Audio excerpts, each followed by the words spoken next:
ભરૂચ નગરપાલિકાના ward number 2 ના કોંગ્રેસના ઉમેદવારનું કોકડું ગૂંચવાયું છે। વોર્ડ નંબર 2 કોંગ્રેસ ઉમેદવારોના ફોર્મ નિયુક્ત અધિકારીએ હોલ્ડ પર મૂક્યા।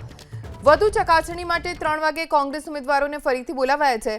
વોર્ડ નંબર 2 માંથી 4 જગ્યાએ કુલ ભરાયા છે 6 ફોર્મ। કોંગ્રેસે વધુ ઉમેદવારોને મેન્ડેટ આપી અંદરો-અંદર લડાવવાનું કામ કર્યું તેવું કુતુબુદ્દીન પટેલે કહ્યું। જો મારી ઉમેદવારી રદ થશે તો કોંગ્રેસના તમામ વોર્ડના ફોર્મ પાછા ખેંચાવીશ તેવી ધમકી પણ આપી। શહેર પ્રમુખ અને જિલ્લા પ્રમુખે મને જે મેન્ડેટ આપેલો હતો એ સનાતન સત્ય હતો, એ સ્વીકારું છું।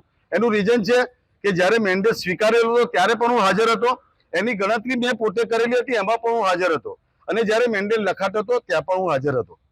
તો પછી એ મેન્ડેટ જૂઠો ના હોઈ શકે એની ગેરંટી આપું છું। પણ જ્યારે એમના પાસે બીજા 2 મેન્ડેટ આવ્યા, એ મેન્ડેટ ચોક્કસપણે હું કહું છું કે વેચાયેલા છે। અગર કોંગ્રેસના મેન્ડેટ જો વેચાતા હોય અને 100 વર્ષ જૂનો પક્ષ, એના ઉપર આપણે કઈ રીતના વિશ્વાસ કરવો એ સવાલની વાત છે।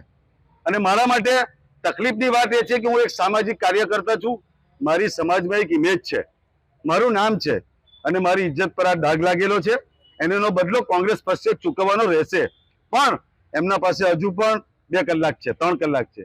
3 વાગ્યા સુધી પ્રદેશ કક્ષાએથી કોઈ ડિસિઝન લે તો બહુ સારી વાત છે, નહીં તો આખા ગુજરાતમાં કોંગ્રેસ પક્ષ માટે આનું પરિણામ બહુ ખરાબ છે।